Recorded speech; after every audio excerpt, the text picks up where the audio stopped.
Hello আমার প্রিয় ছাত্র এবং ছাত্রীরা, আশা করি তোমরা খুবই ভালো আছো। আজ আমি তোমাদের সামনে একটি নতুন ভিডিও নিয়ে আসলাম সকল ক্লাসের জন্য, 6 থেকে শুরু করে 12 পর্যন্ত সকল ক্লাসের জন্য ভেরি ইম্পর্টেন্ট। পরিবেশ সুরক্ষায় ছাত্রছাত্রীদের ভূমিকা পরীক্ষায় গিয়েই পাবে রচনা, বাংলা রচনা। ভেরি ইম্পর্টেন্ট, আমি পয়েন্ট ওয়াইজ দিয়ে দিয়েছি, এটা থেকে পড়লে তা অনায়াসে তোমরা শিখে নিতে পারবে। ভিডিও দেখা মাত্রই সবার সাথে শেয়ার করে দেবে। চ্যানেলটা নতুন থেকে থাকে চ্যানেলটা সাবস্ক্রাইব করে বেল আইকনটা বাজিয়ে রাখবে, ঠিক আছে? শুরু করা যাক আজকের ভেরি ইম্পর্টেন্ট ভিডিও, পরিবেশ সুরক্ষায় ছাত্রছাত্রীদের ভূমিকা। প্রথম ভূমিকা লিখবে, কি লিখেছে দেখো। বর্তমান সময়ে পরিবেশ দূষণ একটি গুরুত্বপূর্ণ সমস্যা হয়ে দাঁড়িয়েছে। বায়ু প্রদূষণ, জল প্রদূষণ, শব্দ প্রদূষণ এবং বন উজাড়ের ফলে প্রাকৃতিক ভারসাম্য নষ্ট হচ্ছে। কি বলেছে? বায়ু দূষণ হচ্ছে, জল দূষণ হচ্ছে, শব্দ দূষণ হচ্ছে এবং বন সবকিছু যদি কেটে নাও তাহলে প্রাকৃতিক ভারসাম্য কি হবে? নষ্ট হবে। এই সংকটময় পরিস্থিতি সমাজের প্রতিটি স্তরে মানুষের যেমন দায়িত্ব আছে, ঠিক তেমনি ছাত্রছাত্রীদের পরিবেশ রক্ষার গুরুত্বপূর্ণ ভূমিকা রয়েছে।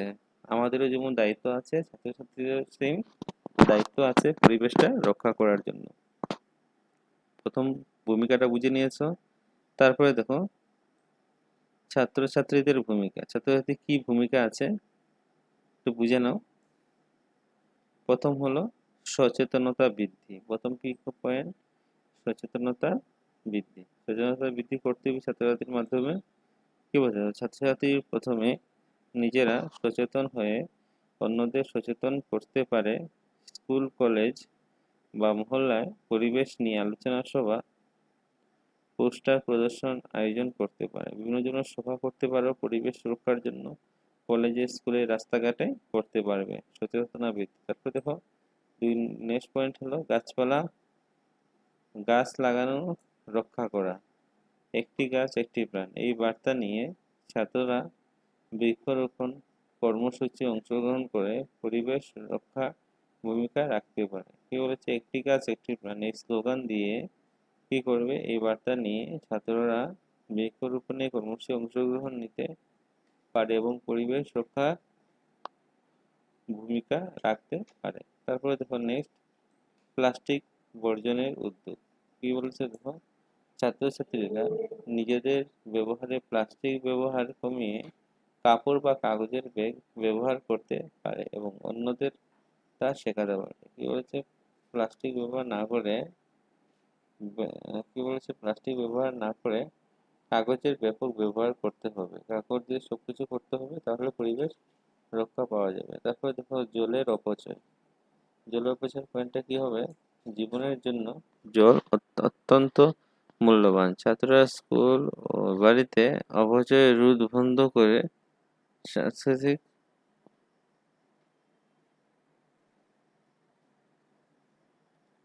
কি বলেছে দেখো, জীবনের জন্য জল অত্যন্ত মূল্যবান। ছাত্ররা স্কুল ও বাড়িতে জলের অপচয় বন্ধ করে সংরক্ষণ করা যেতে পারে।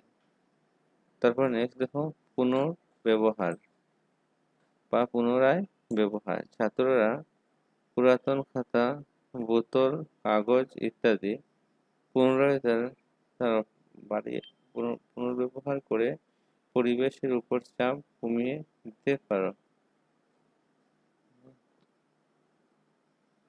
এটা হলো পয়েন্ট। নেক্সট পয়েন্টটা হলো উপসংহার। উপসংহারটা কি বলেছে দেখো, আজকের ছাত্ররাই আগামী দিনের ভবিষ্যৎ। আগামী দিনের ভবিষ্যৎ। পরিবেশ রক্ষায় তাদের সক্রিয় অংশগ্রহণ সমাজে এক নতুন দৃষ্টান্ত গড়ে তোলে।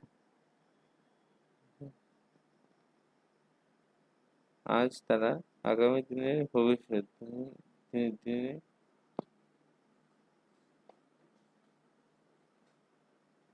আজকের ছাত্ররা আগামী দিনের ভবিষ্যৎ। পরিবেশ রক্ষায় তাদের সক্রিয় অংশগ্রহণ সমাজে নতুন দৃষ্টান্ত স্থাপন করতে পারে, নতুন দৃষ্টান্ত হতে পারে, ঠিক আছে? শিক্ষিত সমাজ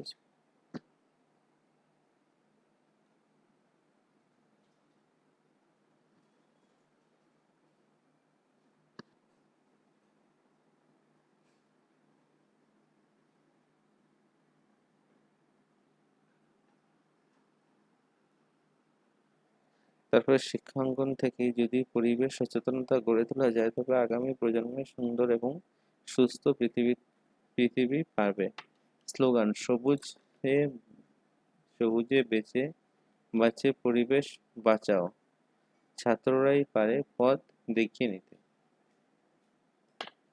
এটা হলো তোমাদের পরিবেশ সুরক্ষার জাতীয় ভূমিকা ভেরি ইম্পর্টেন্ট, সবার সাথে